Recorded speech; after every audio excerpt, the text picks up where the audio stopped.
It's the Game Out Loud podcast coming to you with Rob, Jordan, and Dylan, and sometimes Colin too.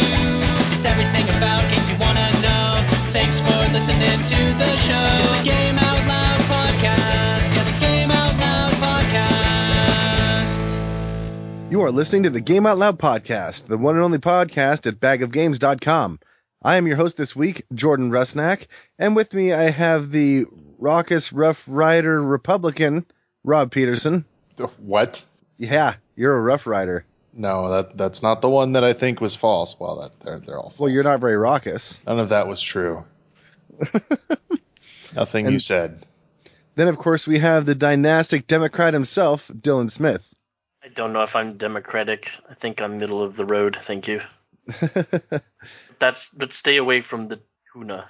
What is it? The chicken melt? What does he say? The tuna. The bad lip reading from one of the debates. Have you guys seen that? And I've seen bad lip readings, but I didn't watch the debate ones, the recent ones. Oh, dude, they're hilarious. They go off on Donald Trump. He talks about like some tuna melt or something. It's hilarious. Yeah, it's crazy that Donald Trump actually won the election, right, guys? No. Is that just in my dreams?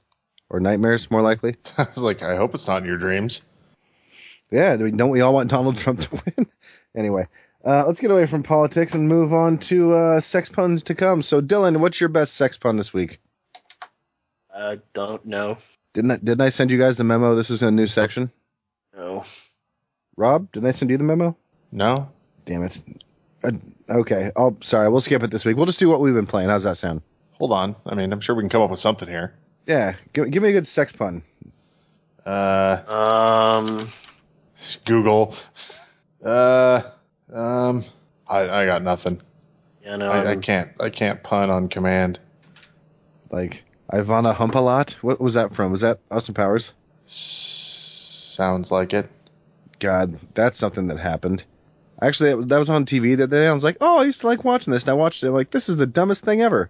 I don't know. I mean, the first Austin Powers is okay. It's no Wayne's World. Wayne's World. Okay. Yeah, I still think it's pretty bad. But enough about me. Let's talk about you. Rob, what have you been playing this week? Yeah, what the fuck, Jordan? Whoa. Yeah, butthole. I'm sensing some hostility. I don't know why. There is serious hostility here. What the hell is your problem? Well, where do you want me to start? My daddy never loved me. I know. Mommy was never around. I know. I come from a broken home with broken dreams. I know. I walked the empty streets, along the boulevard. Stop it. I know, but fuck all that. Stop it. Don't do that. You are a self-proclaimed Song of Ice and Fire fan. Or is it? Yeah, Song of Ice and Fire. Yes. The George R.R. Martin high, low, gritty, fucking great fantasy book series, TV show, adorable chibi figures, and probably plushies somewhere. Yeah, I know. I think I know what you're talking about. And yet you don't play the Telltale game. It's out. It's a Telltale game. It's finished. It's pretty good. Is it? Is it really good, Rob? Like, is it worth me buying? Yes, of course. Well, then I'll buy it on the Steam summer sale on the 25th. Okay. You do that. I will do that, Rob. You're going to like it. I mean, it's not perfect. First of all, it's really fucking dark, even by Game of Thrones standards. Oh, really? There is not a moment of joy in the entire game, so far, at least. I haven't quite beaten it yet. It's the most brutal parts of the show repeated over and over and over for 10 hours. That sounds fantastic. It's pretty good. I'll play that game, then you play the Crusader Kings Game of Thrones mod. Okay. Deal? Sure. Sweet. You're not going to play the mod, are you? Probably not. I'm liking it. The characters are a little bit too, like, one-to-one analogous with characters on the show. Like, there's the obvious Catelyn Stark. There's the obvious Jon Snow. There's the obvious, take your pick. Yeah. Bran. Who else is in the show? Whatever. Rob, Leland. Yeah, all those Master people. Pycelle. Really. Tyrion, because he's actually in it. But it's really cool. Like, they have many of the voice actors, or many of the actors from the show, doing the voice acting for their characters when they appear. It feels a little like you definitely feel like you're on the second tier, because you are. Like, Game of Thrones is the people playing the game at the top, and this is like that's the Olympics, and this is like high-end local soccer. Gotcha. But it is interesting because it shows how the game trickles down, and playing the politics trickles down even to the lesser houses who all have their own little skirmishes and quagmires and politics between families and trying to carve out their own little space in this extremely hostile world. And just seeing all that, it's like watching a season of the show just with a different set of characters. So I'm enjoying it. I really hate the quick time events, but that's nothing new. If you're listening to this, you've probably played a Telltale game. It's not the best of Telltale games, but it's still pretty damn good if you're a fan of Game of Thrones. And it's actually built directly into the continuity of the TV show. So it slides right in nicely. Don't play it unless you're caught up on the show, because it's not afraid of spoiling stuff. Well, it starts after a specific crimson event, matrimony. Yes. It starts at a very large party that does not go well, so to speak, and then shows many other incredibly important events in the show from a different angle. So, like, under no circumstances should you play this if you're not caught up on the show. But if you are, like, absolutely check it out. It's pretty good. Like, I'm thinking solid, like 7.5, 8 out of 10 type territory, if that gives you an idea. Yeah. That's impressive. Yeah. So, Dylan, why have you not embraced the Game of Thrones yet? Dude, I am busier than I'm occupado a lot of the time. I don't even have time to sit down and watch the shows I want to watch. But you would make time for Game of Thrones. No, I probably wouldn't. Man, I'm telling you, that and Breaking Bad. Right, Rob? I've already started Breaking Bad, and you see how far I got with that. Yes. Yeah, and Game of Thrones is kind of like that, too. I think a lot of people weren't quite all on board just after season 1, even though season 1's awesome. Like, don't get me wrong. But the ball really starts rolling in the last episode of season 1. So if you can get that far, then it'll have its hooks in you. If not, you might just think like, oh, yeah, this is a really good fantasy show. I love it. You know what I could do, Dylan? I can give you the audiobooks. I have the audiobooks. I'm okay. Damn it. Just accept it. Song of Ice and Fire, our Lord and Savior. Whatever. Rob, what else have you been playing? That does it for me, actually. I mean, I could go into more Fallout 4 and a little bit of Tomb Raider. Don't do that, because that's my shtick. Tomb Raider, though. Tell me about Tomb Raider. Well, I talked about it last week. I actually replayed the same section that I had played because a friend came over and wanted to see it. So I don't have anything like new to add, except that this is an incredibly polished and well-made game, and what a disaster that some idiot saw that it was slated for the same day release as Fallout 4, and they just were like, fuck it.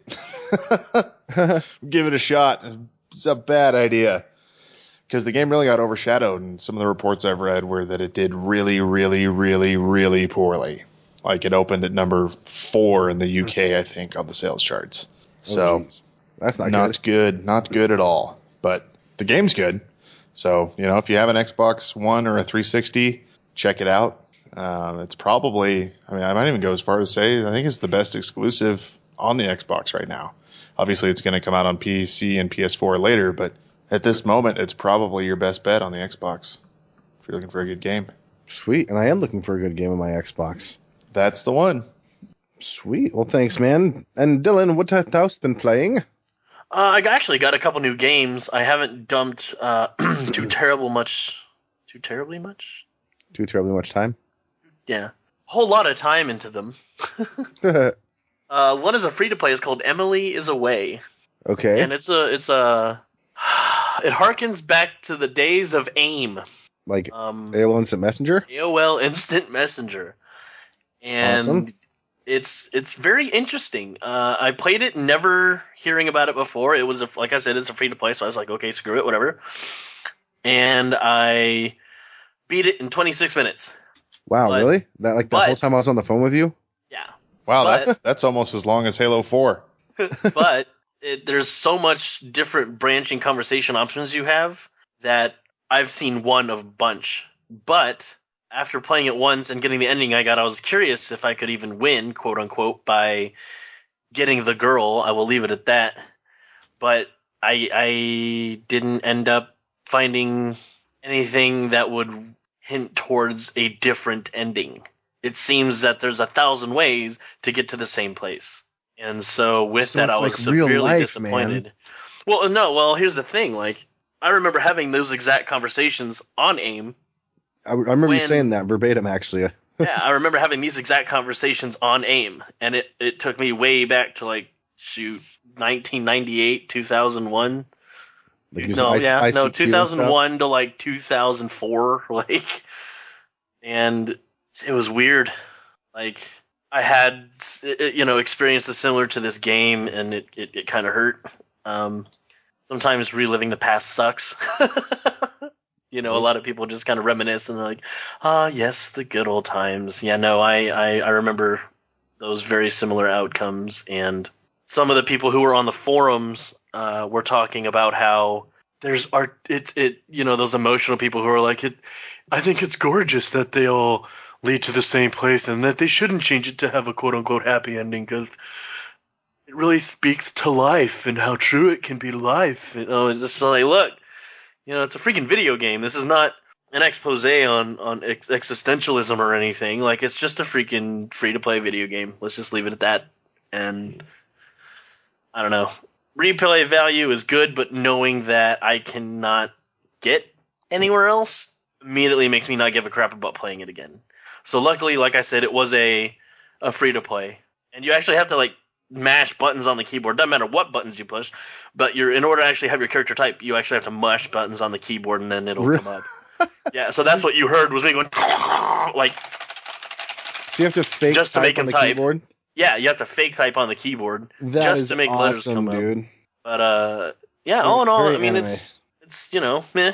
So like I said, that took 24 minutes, but they're not. Yeah, about 20 some odd minutes, I think. What is it? 26 minutes. And then I got another game. It's called Hard West. I don't know if you guys had heard about this yet. No, is it West like the Old West? Yes, like. Sweet. Or is it Adam West getting aroused? Wow. I want that game. Yes, right? It's a miracle. So, it takes place in the Wild West, and it's turn-based. There's various different missions. I've only got like a half hour, 45 minutes into it or whatever. I'm not very far. And it's interesting. They have a very interesting take on a lot of different combat styles. I mean, it's a Western RPG. It's turn-based strategy. It's, third person, obviously. It looks a little XCOM-y. I don't know. I haven't played XCOM. Yeah, if you like strategy, that's a good game to get. Yeah, also turn-based.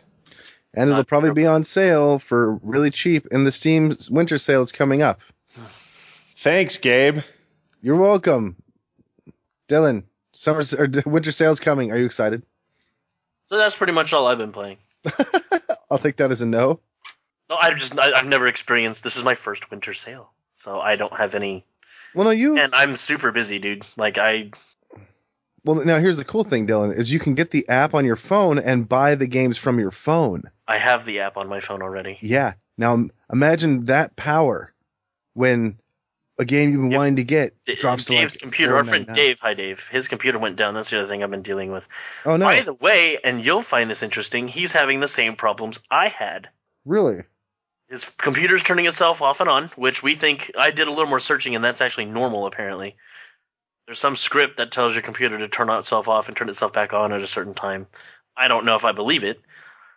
I didn't look too far into it. But the main thing is his computer, he just left his computer on at the desktop, nothing running like everybody else does. He woke up, went to get on his computer, and it was in sleep mode. He turned it on. No video. Keyboard and mouse don't work. Went and bought a brand new motherboard. His keyboard will work in BIOS. That's it. On the new motherboard? The new motherboard. Well, then it's video, obviously. That's what I was afraid of. Not the motherboard. Yeah, that's just what I was afraid of. Gremlins. So.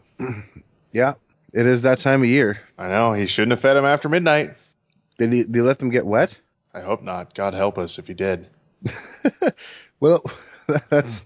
Dylan, you have no sense of humor tonight, Dylan. I don't know.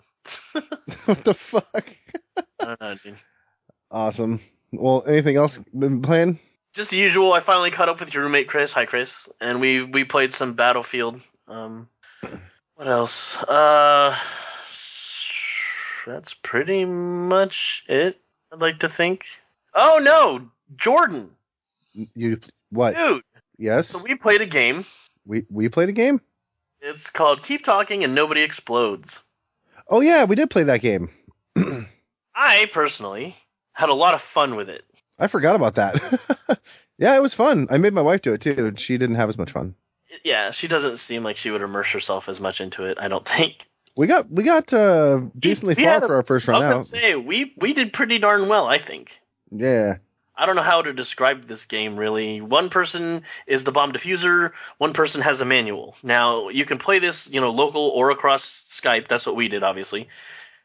So I had no ability to look at the manual. I mean, I could have alt-tabbed, but that'd be dumb and quite tedious unless you have two monitors. Ooh. But it's a lot of fun, and it causes you to really work on your communication skills. Oh yeah, it was great. Yeah, we definitely had some misunderstandings at first. After we got some things hammered out, we were starting to cruise through pretty well, I think. Yeah, we didn't get to the higher difficulties. We're medium, I think, when we finished, but we'll play more. And you have a copy of this, Rob? I do, thanks to Dylan. Yeah, Dylan just bought it. Nah, it doesn't work that way. You're right. Yeah. Yeah, no, I didn't just buy it, but I did buy it, but I didn't just buy it. But yeah, we should definitely put more time into that. That was a good time. We have recording of that too, so maybe when one of us has a free time, we will link that up and maybe put it on YouTube if we figure out how to do that. But awesome. Thank you, buddy. No problemo. So I guess we're down to me.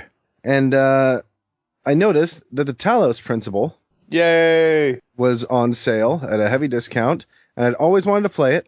So I went and I bought the Talos Principle, and I played Fallout 4. Yeah, it's par for the course for a few weeks after a Bethesda game comes out, isn't it?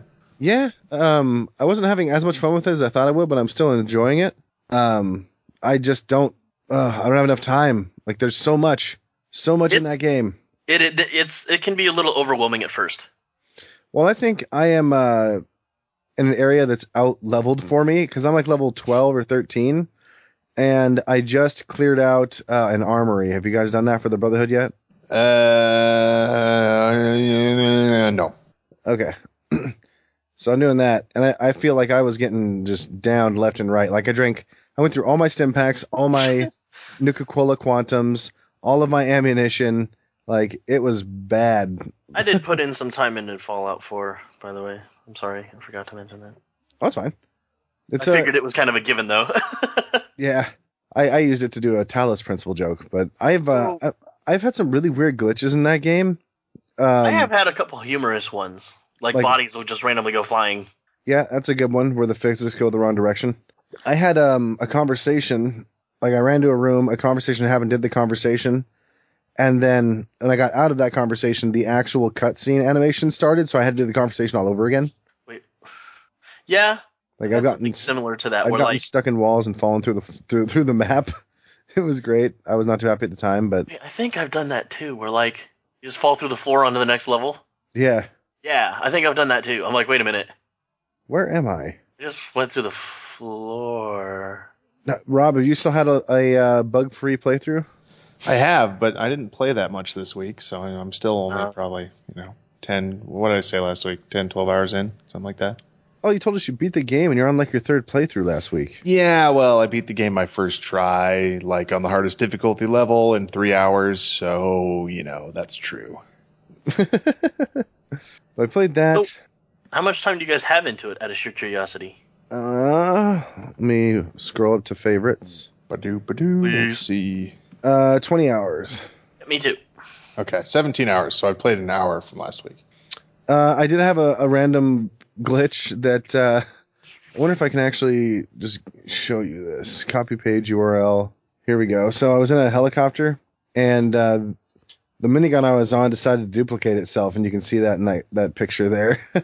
But I haven't had any real game-breaking glitches. I almost seemed like I had one, but I just kind of forced my way through it. It was trying to lead me somewhere else to do a mission when I was literally on that mission right there. So if I'd have followed that, that would have sucked. But I like it. It's a good game. I'll spend more time with it. And there's another game that came out. What was that game that came out this week, guys? Or last week, I guess now.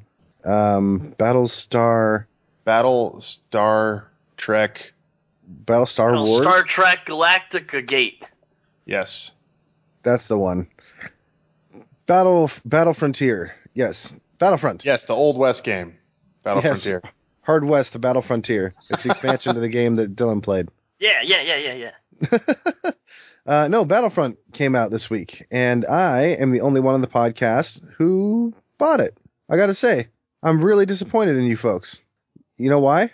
Talking about us two as you folks, or Yes. you folks as the listeners? No. The listeners are infallible. You two, however, I am disappointed in you, and you know why?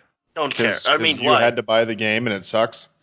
Yeah, because you're not out the $60 that I was, or am.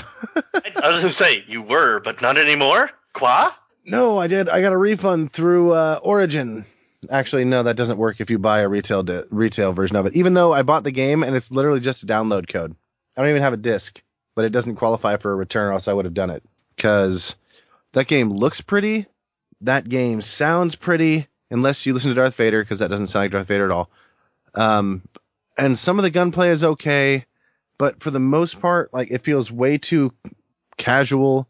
There doesn't seem to be that big of a pull, like, right? So if you're in like Battlefield or you're in Call of Duty or a lot of other multiplayer games, the multiplayer has legs because you have stuff to unlock. This game has 11 weapons that so far I've only had one weapon feel like very, very different from the other ones. And it has 25 cards, which it seems like about 7 of them I'm going to care about. So I don't see the game having legs. Like, there's no reason to level up unless you want to get like fist bump mechanic or emotes or different outfits, at least in the base game. And there's only 4 terrains. It's like, this is terrible. Now, at the same time, their fucking DLC, their season pass, is super expensive for a DLC. And it seems like it's going to have all the stuff that I actually wanted in the game in that DLC, which that's getting ridiculous, where they are stripping out what literally feels like part of the game. Like, I mean, like Destiny, right? Destiny didn't feel complete upon release. This doesn't either. And when they have that large of a DLC plan ready with extra heroes and more weapons and cards and levels and stuff, that just irks me. Like, that just seems like bullshit. That sucks, man. And it bums me out too, because like, this is Star Wars' return to the video game space, right? LucasArts has been defunct for years, and that, frankly, like, they sucked for years before that anyway. They had 1313 coming up that looked awesome, and other than that, that company hadn't released anything interesting since like Jedi Academy. So the fact that like, this is the Star Wars game we get, this is what everyone's been waiting for, really disappointing.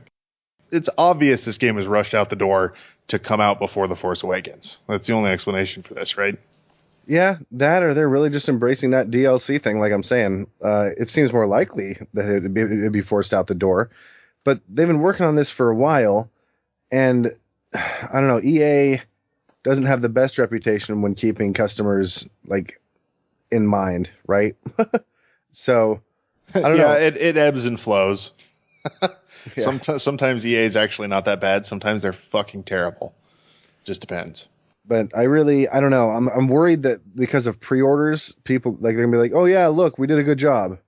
Maybe they'll actually look at servers when they're like, let's see how those do. Because if I'm not sure what the general consensus is, but I play the game. It's okay. I think I'll play it for a few more hours, but I don't feel like it was done justice. Like, it was made by DICE, and it almost feels like they wanted to not have people think it was just a Battlefield clone, and they moved so far away from that they took out things that would like feel at home or benefit the game. But I don't know. I'll see how it pans out. I did have fun with the Starfighter mode. I'm halfway decent at that, but other than that, meh. I don't really care. Flying the ships in like in the actual multiplayer on a infantry level is not very fun because the maps go by so quickly. Just making these back and forth runs. It's not very, very large. I feel like I'm just shitting on it. So I'll give it another week and give you guys an update. So, but I think at this point, we're going to go on to extra points. Cue that sound.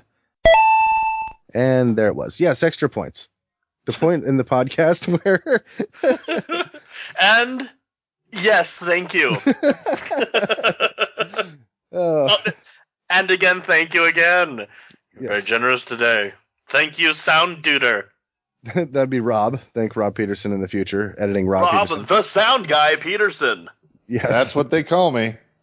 Indeed. You all know what extra points is, guys. And so do you, listener. What's your extra points, Dylan? Well, like I said, I've been working a lot lately. I haven't gotten too terribly much free time to explore the vastness that is non-video, the rest of the world, pretty much. Right. Outside of what we talk about here in the podcast. I'm sorry? The inside of my eyelids are absolutely fantastic when it comes to entertainment. I actually plan on staring at them intently here in the next few hours, for an extended period of time.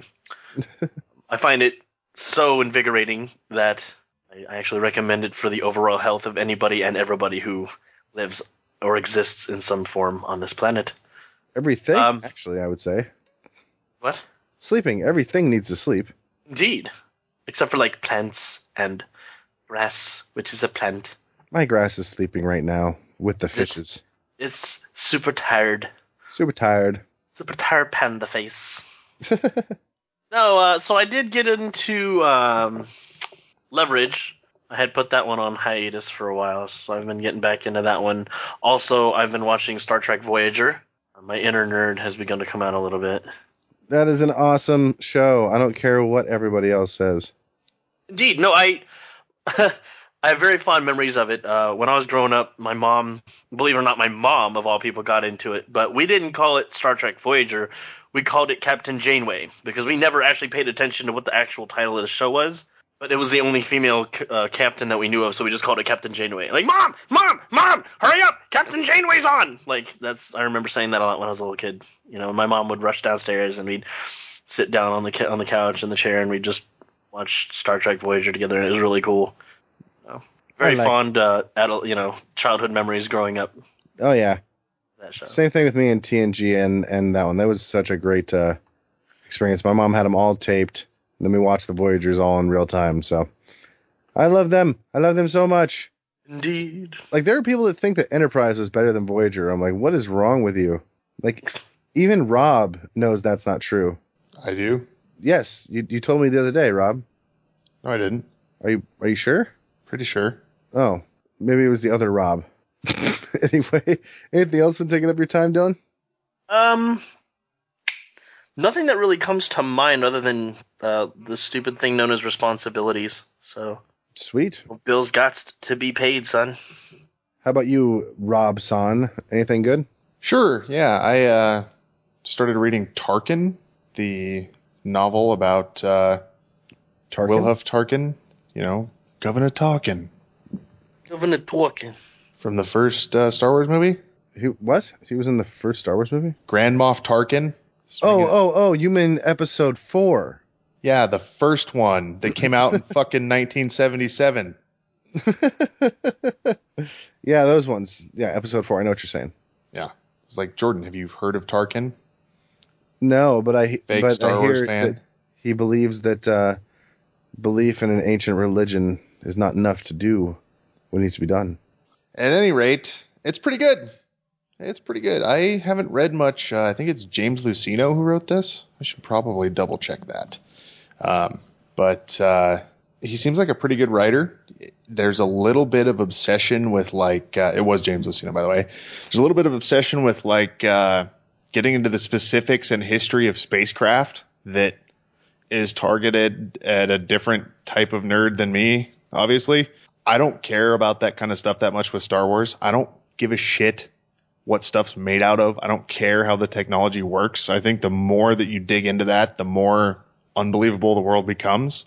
I think a lot of the science fiction aspects of Star Wars are better left at the sidelines, just brushed past with mumbo jumbo. So that kind of stuff bugs me. But as far as just writing interesting characters and telling a cool story. He's great. He's a very good writer, and I'm about a third of the way through the book, and so far I'm really enjoying it. It's kind of fun to take a peek into the mind of this character who's so important to the Star Wars series, but you almost never hear about. He doesn't really have a fan base. There hasn't been a lot of stuff delving into his past or who he was or where he came from. And so they give him a pretty cool backstory, and we kind of meet him at the time as the Death Star is being built, and we see kind of how that whole process was structured. It's like hidden out on this practically uninhabited system of its own where it's being created, and it's just pretty cool. I'm liking it.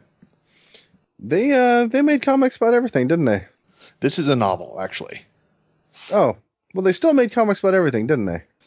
The comics, they made quite a few comics in the Dark Horse and the old Marvel eras, but they covered a lot more ground with the novels.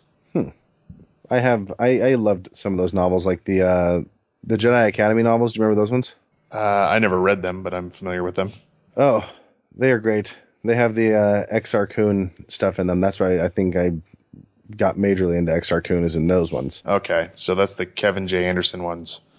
I believe so. Because at the same time, Tom Veitch or however you pronounce his name was putting Exar Kun into the Old Republic comics, Dark Lords of the Sith. That's the arc where he shows up. Yes, which are very good. That one actually is pretty good. I talked a little bit about the Tales of the Jedi, and some of them are really cheesy, but Dark Lords of the Sith is all right. I like it. Are any of the Vader comics worth reading, the new ones? The new ones, yes. Why are they so good? Just read the whole line. They're very well written. Vader feels like Vader. They bring in some cool new characters. Kieran Gillen, who wrote them, he's actually a founder of Rock, Paper, Shotgun. He was clearly a big fan of KOTOR. There's an assassin droid who is obviously very influenced by HK-47. There's a Dr. Aphra, who's kind of a female Indiana Jones character, and the closest thing Vader has to a friend who kind of helps Vader hunt down information about Luke Skywalker. And you just get to see all the cool Star Wars stuff that you like. And actually, it's probably worth mentioning, a big crossover event in the comics happened this week. It's called Vader Down. It's the first episode of, basically, without spoiling too much, Darth Vader crash lands on a planet and is in deep shit, or maybe the people he's going up against are in deep shit for fighting him. But it's starting a huge crossover event that's going to be carried on in the Darth Vader and the Star Wars comic lines for the next several issues. And that's pretty good as well. Nice. I'll have to look them up. Well, if that is all for you, last but not least would be me. And I've been watching a show called Gaki no Tsukai. Gaki no Tsukai? I don't know. It is a Japanese variety show where two of these comedians have guests on and friends and other people to participate in these Batsu games, I think is what they call them. And basically you have to perform a challenge, and if you fail that challenge, then you're punished in some painful and or funny way. So, for example, they all had to name cities in Japan, but every syllable they had to put a little plastic sword into this child's toy that if you put the sword into the right hole, the pirate's head will pop out. And then if the head popped out on your turn, you got kicked by a Muay Thai guy. Or you answered questions on the fly, and if you failed, you got hit in the crotch with like a riding crop, like stuff like that. It's a comedian duo called Downtown from Japan, and they've been on for years. So there's a plethora of these shows. And it's kind of like the quintessential weird Japanese game show, right? Like, Dylan, I sent you a link to it a few days ago. Yeah. How did that go? Well, I've watched several. I remember sitting and watching several of these, and I will not lie, I laughed at some of these. These are pretty funny. Others are just freaking weird, and I'll chalk that up to just with all due respect, the Japanese. Like, they have some very interesting ideas for creative television. I would definitely give them that. Well, it's what I imagine like the 70s game show TV shows were like, but like if they never changed. Like if they just like evolved and never went away and became this, right? Like, is that the same vibe you get? Or are they just more crazy than that even? I think they're a lot crazier. Gotcha.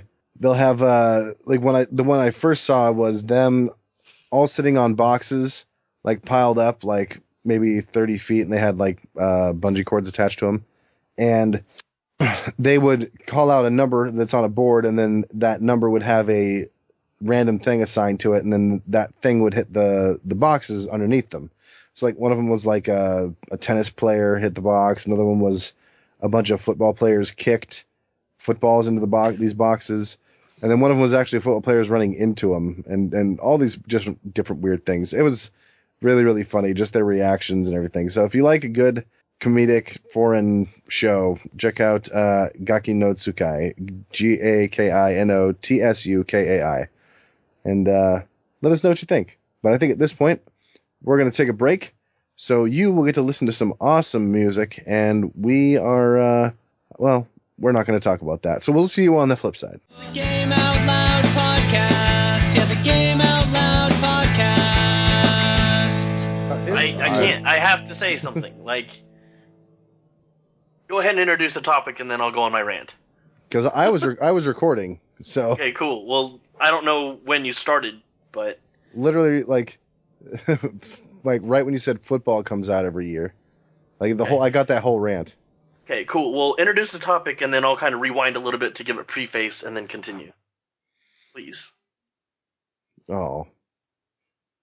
Just introduce the topic is what I'm saying, and then I can continue. I'm more than fine with starting where we were. Well, now we've blown it. Yeah, I'll have to edit this part Jordan. out.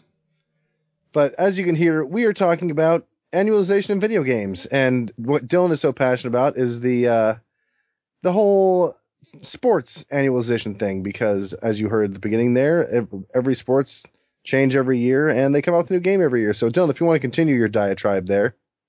No, I'm sorry if I do dominate this conversation. I know that there are plenty of other things to play other than sports, but being the sole sports game player on this podcast, I feel I do have to represent those annual releases. Now, as I was saying, there's a good, a bad, and the ugly. The good being, for example, MLB The Show. It's had unparalleled success over the years. I mean, I've been playing them since 09, 08 or 09, somewhere around there, something like that. And every year they add something new, but they don't detract from the original experience. I get to play my character, who I get to choose what he looks like, where he plays, hopefully. You can also go through the draft and just go through your career, which is awesome. You know, it's not like every single person who plays in the MLB gets to choose who they play for. They get drafted, and then they either, like, suck it up, or, like, oh, awesome, cool, I can play for these guys, or, well, crap, I didn't necessarily want to get drafted by these guys, but I'm in the bigs, cool, you know? And they keep true to that, and the experience of getting to the show. They call it the road to the show, and it is exactly that. I am in control of the development of my character, what he looks like, you know, what I can choose what position he plays, etc., so on and so forth. There is a lot of player-determined choices that I get to make that will influence the outcome. Now, I said the good, the bad, the ugly. The bad is Madden. They release the same game every year. It's a cookie-cutter thing. Now, granted, not much changes in the world of sports. A couple roster moves, a couple stats updates, the stadiums don't change. The places that they play don't change. But there isn't as much to go off of, so there's a dramatic increase in demand for creativity for these, character-centric game modes. The problem being the surrounding coding, the coding that determines the rest of the other players, the NPCs, can be sketchy at best. I remember one play that the computer would always run. I would be told to play this specific play. I'm talking about football now. I would be told to execute this specific play, and every time, I had a wide receiver. If my character wasn't chosen to be the receiver who was passed to, they would catch the ball. The person who the ball was passed to would catch the ball, but they'd be out of bounds every single time. Every single time, and the game made no effort to change that. You would think that I mean, in real life, even in just regular games, you can see that would be released and then try to change the coding or maybe kind of make the players more aware of what's going on, small changes like that. But no, it's a waste of a down, and I have no control over it whatsoever. Now I say the ugly. I mean, but just to wrap up Madden, they look good. There's still a devout following, and they've kind of fluctuated good and bad kind of over the years. But now I say the ugly, which is, and I hate saying this because I love basketball, it's the NBA 2K series. Hey, Dylan. I'm sorry? Sorry to interrupt. Can I just ask you one question about Madden before we move on? Absolutely. How many, because I used to play the Madden games as a kid and I liked them. How many years should you take off between Madden games? Like, when is that needle going to move enough that it's worth jumping back in? Is it 3 years? I can't gauge that. I don't know what they're going to, because maybe by the grace of God or whoever or whatever you believe in, these game companies will say, you know what, we should really give a major overhaul to this, and this, you know. I mean, I remember playing Madden. I've been playing Madden since the 64. I had Madden 64. Yeah, and so I've been around the block. I have been with this series for quite some time.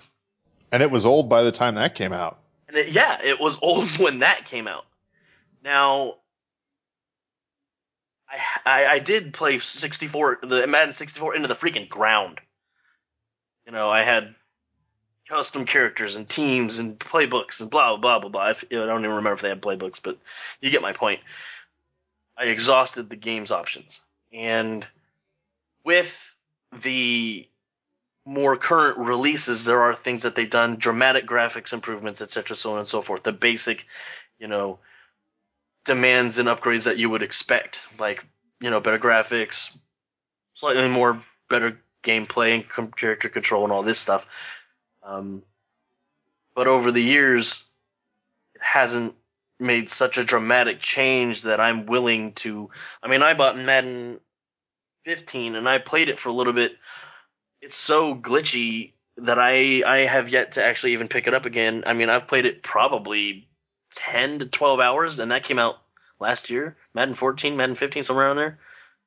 I mean, it's been so long, I don't even remember which one it actually is, and I don't even care to look. I don't care. But you think these things would be fixed if they didn't do the annualization? No, I'm not saying that they would be fixed. I mean, my point to this is that annualization as a whole can be a good thing if it's done properly. I go back to the ugly, I go back to the NBA 2K series, and then I will go to the other games that we will probably all want to talk about. Let me wrap up my freaking sports rant, and I apologize for talking so long. Thank you for your patience. Over the years, it's got a devout following. It's just that, and I'm talking about NBA 2K series, it's just that, like, just the most recent release was NBA 2K16, and that was touted as supposing to be this amazing release. They even got Spike Lee, a name that I'm pretty sure 99% of us know, to direct it. And it's still $60 on Steam. It's still a $60 game. But if you look at the reviews, only 42% of the 2,000 plus people that have played the game are positive. Oof. 42% on a game that is released as a AAA release in the world of sports. Everybody looks forward to this game. This is one of the staples that everybody plays. And 42% of the people that even gave a crap enough to review it thought it was good. See what I'm saying? So, you know, you can, by all means, dear listener, do your own research, get your own opinions. Do not take mine for gospel or whatever you want to call it. But I think that there is a pressure, an unrealistic pressure sometimes for an annualization of a game. Now, like I said previously, there isn't much that changes in a basketball realm or a baseball, in sports in general. A couple roster changes here and there, but that's pretty much it.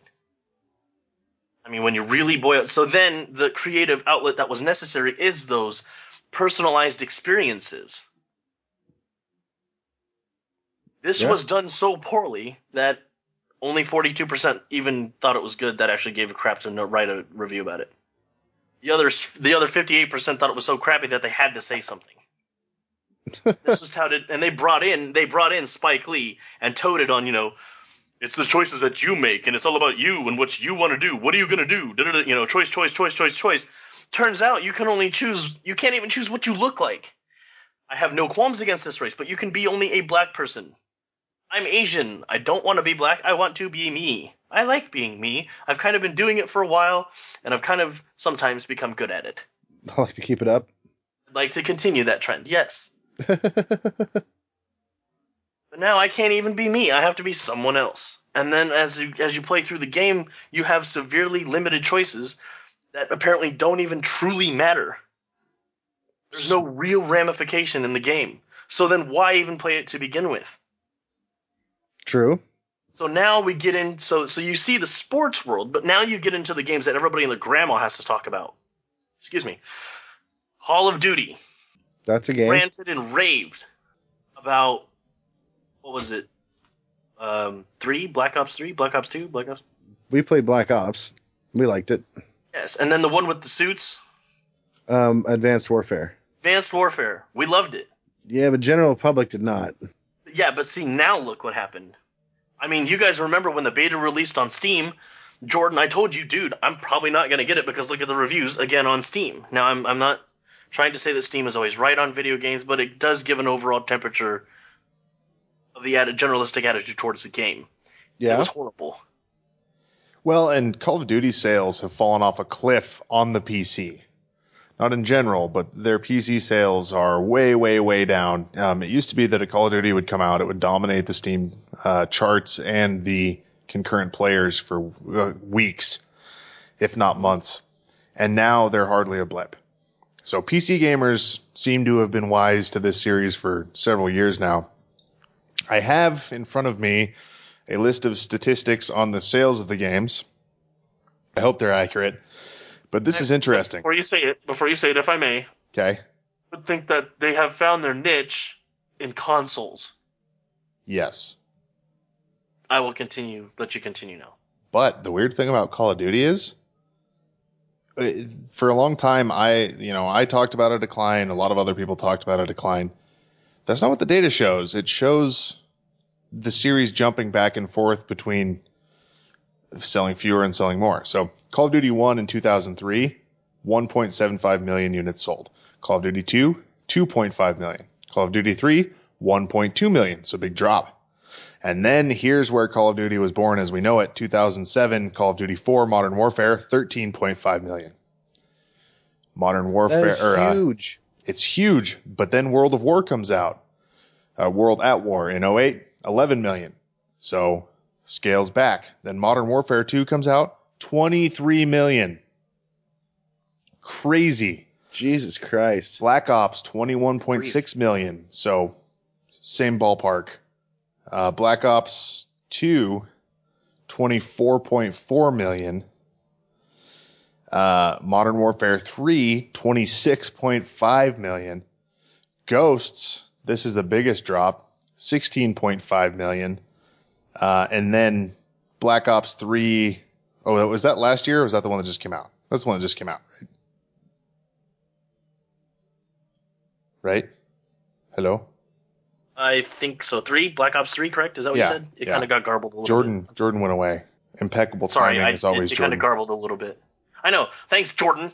Butthole. Big launch. It's looking like it's going to be a big one, like 4.5 million already. So it's just interesting to me that like this series doesn't seem, the general slope actually seems to still be slightly upward.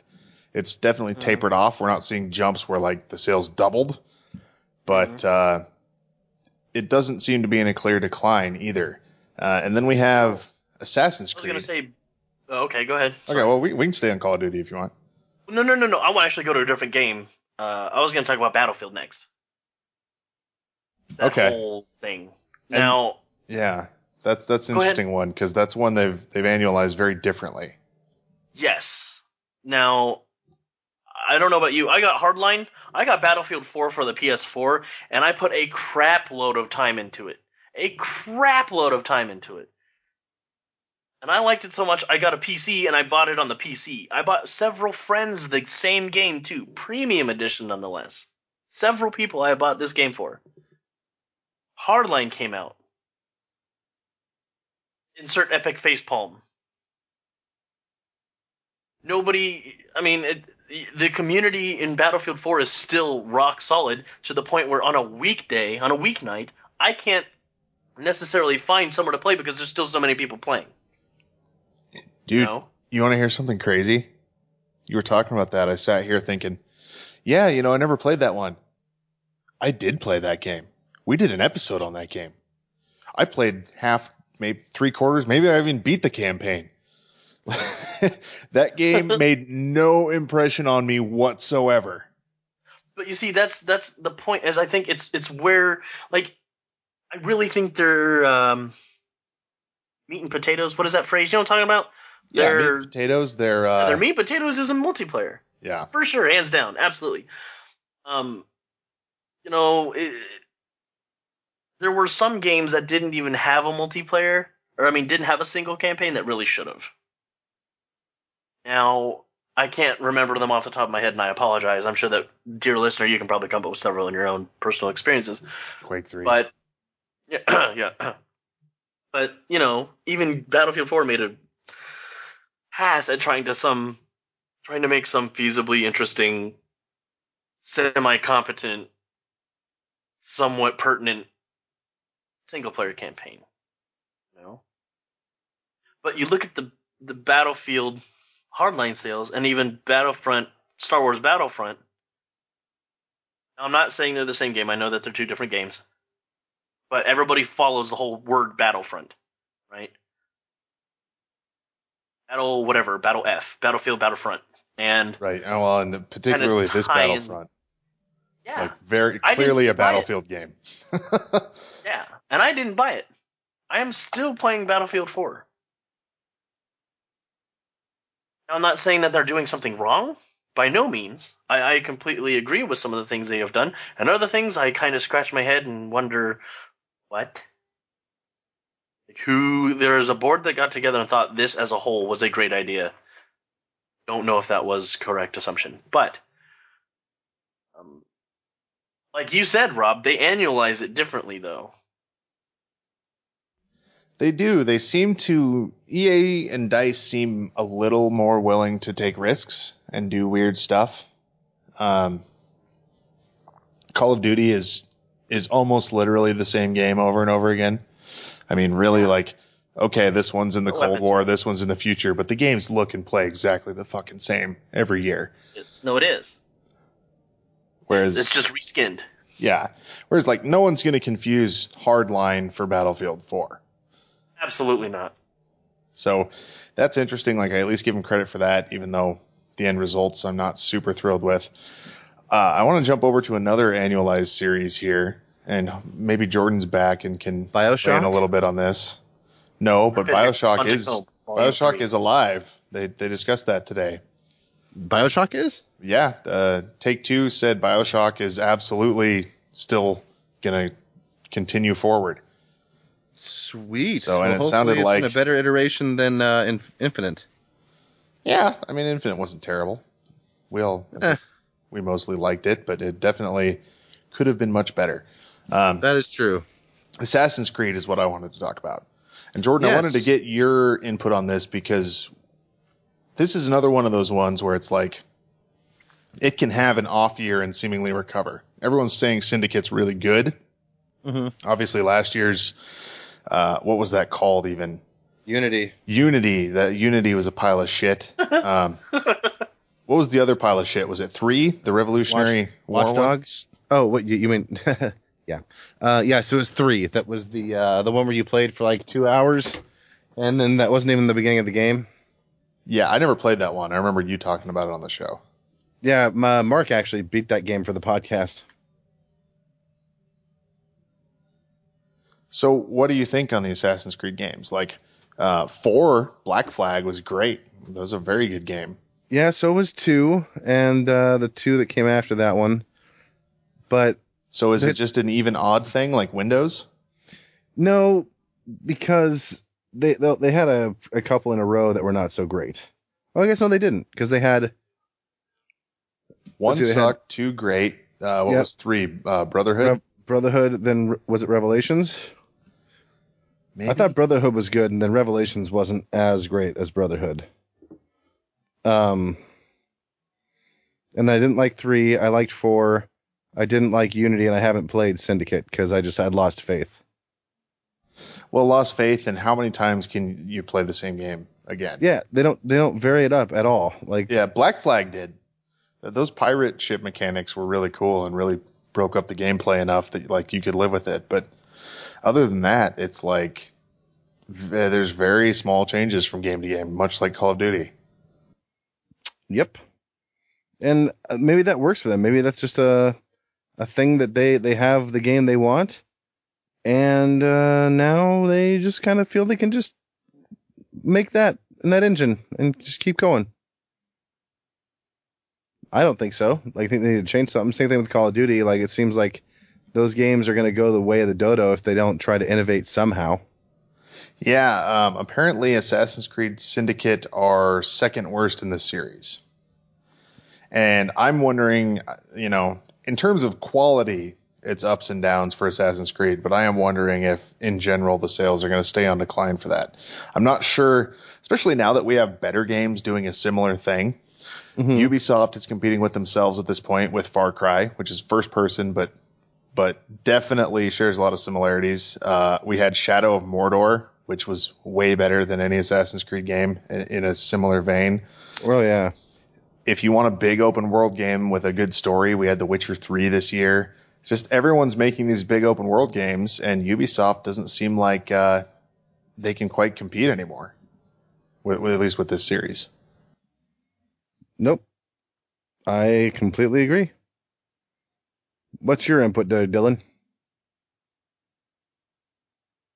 Sorry, it got like super garbled there for a little bit. I'm sorry, I didn't quite understand everything, to be honest. Okie dokie.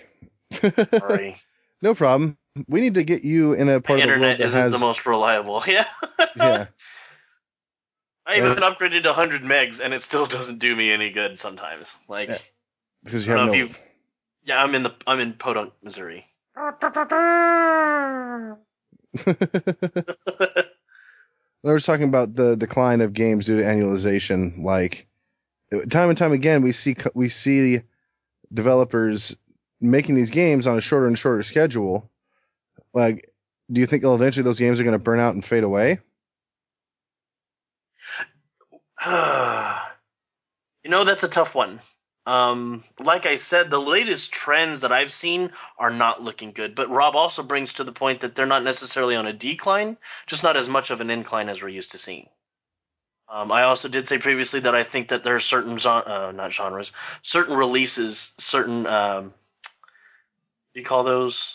Where they're like games? No, like annual releases that everybody always looks forward to. The giants, the ones that, you know what I mean? Yeah, is there an actual term for that? AAA? We had a term for them. Anyway, just these juggernauts that we've always known to be staples for releases. I do think that some of them have found their way onto the console. I mean, you two know, I've been plugged into this freaking computer since I got it. Indeed you have. You hardly ever leave it. I know. Except for when I sleep and I'm working. No? I've caught you sleep gaming before. When? We're not supposed to talk about it. Okay. Just kidding, lol. Annualization. It's an interesting thing. Like, I understand that you want to make more money with your game, but don't sacrifice the game.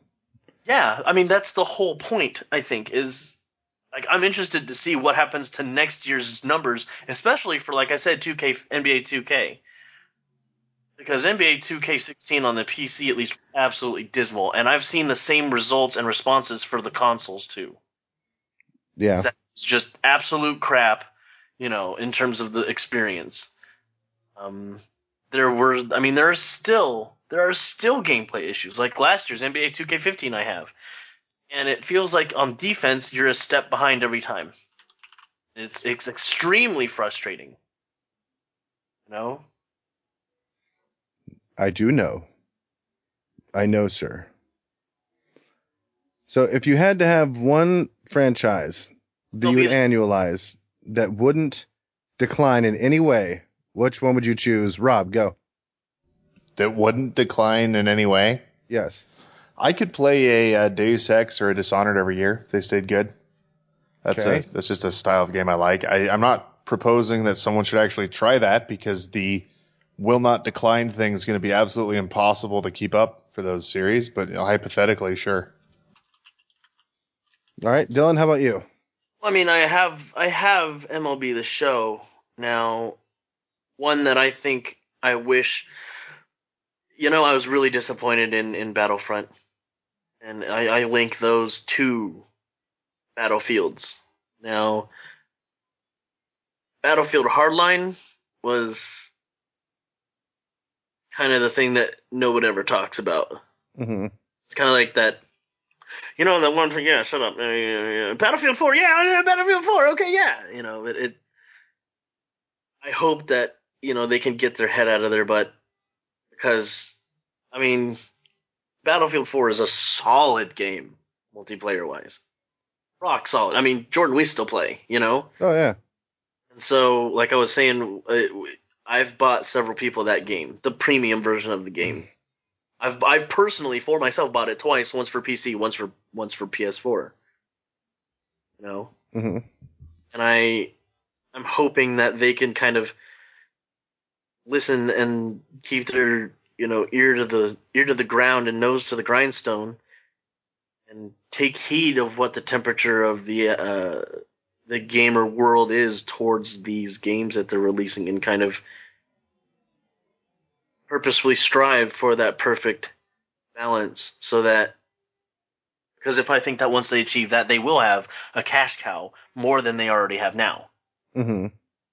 And in doing so, that can become that annualized release that I could clearly follow every single year without the fear of it being a dismal failure. Sweet. Any of you guess what game I would want? Bob Dole? Bob Dole, yeah, that's what I was going to say too. Damn it, that's your guess for everything. Local co-op Bob Dole? How did you know? I'm Asian. Being one with the universe has its benefits, bro. Live on the dew of the universe. You and other pandas. Kung Fu Panda reference? Anybody? Anyway, yes, I think mine would be BioShock. I really like that series. And yet you didn't care for Infinite. I liked Infinite in the moment, but it was not as timeless as BioShock was. Did I mention last week that Dylan is getting his System Shock remake? What? No, I didn't. System Shock is being remade. Yeah, that was purchased last week, wasn't it? Right? No, System Shock is being remade, not the director's cut or whatever. No, yes, the rights to that were purchased last week from a. No, they've had them for like over a year now. Oh, really? Okay. Yeah. Nice. I want to see it. I want to play it. Yeah, I'm actually kind of interested to see, because my qualms with that. Well, I'm interested to see how they go about that. They say they're going to bring it to console as well, so I don't know if that's a bad thing or a good thing, but it definitely means they are going to have to modernize it because there's no version of that current UI that would work on a console. Period. Not at all. But that'd be sweet. Like, I can't wait to see how they actually do that and if, like, what it turns out to be. And then maybe I'll get my annualization. Yay! Yeah, huzzah! Well, guys, huzzahs are in order. I think we covered that topic into the ground and beat that dead horse. So at this point, I think I'm gonna let you guys both go along your merry way. Does that sound like a plan? Do you want to have a merry way or a non-merry way? Awesome. Okay, Dylan, now that Rob's gone, let's have the actual podcast. Yeah. Let's go. Let's do this. All right. Da da da da da da da da. It's Dylan and Jordan. Hey, everybody. How's it going? Dylan, you're everybody. Oh, hi. That didn't sound like everybody. Oh, shit. Yeah, so if you need to find us, Hello? listener, you can find us at Game Out Hey, Loud guys. Podcast at Gmail. What's up? Oh, hi, Rob. Hi, what'd I miss? Rob's here? We're just wrapping up the podcast. Oh, okay. Yeah. Dang. Yeah. All right. Well, I'll talk to you later then. All right, later. I love you. Anyway, if you need to find us, dear listener, you can find us at gameoutloudpodcast at gmail.com. We're on Twitter at gameoutloudcast. You can find us at, well, what do you know? Where are we located, Dylan? Abdul.com/podcast. Yes, or iTunes. I think we're on iTunes as well, right? Oh, yeah, that too. Sorry, yeah. And Geek Culture Radio, as well as bagofgames.com. So I think until we see you next week, all we have to say is Bob Dole.